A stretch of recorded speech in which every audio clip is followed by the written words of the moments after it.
এসে জাদুটা দেখাবে। এই দেখো মরিয়ম, মরিয়ম দেখো এই যে মাছগুলো, এই যে মাছ মাছগুলো আমরা দেখাচ্ছি মোবাইল।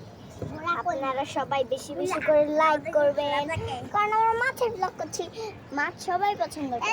মাছ তো আমাদের মানে জাতীয় মাছ ইলিশ। তো দেখেন আকাশটা কত গোলাপি, অনেক সুন্দর লাগছে। গোলাপি মানে অরেঞ্জ, অরেঞ্জ চারপাশে অরেঞ্জ। ওই দেখো পাখিগুলো উঠছে, পাখিগুলো অনেক ভালো। তো এখন মাছগুলো বড় বড়, এই ভিডিও করে মাছগুলো বড় বড় যাচ্ছে আসছে। ওয়াও, অনেক সুন্দর আকাশটা, মানে এত সুন্দর আকাশ হলে। এত সুন্দর। তো ওই যে মাছ, ওই যে মাছ, ওই যে মাছ, বড় বড় মাছ আছে। এই যে, এই যে। দাঁড়াও।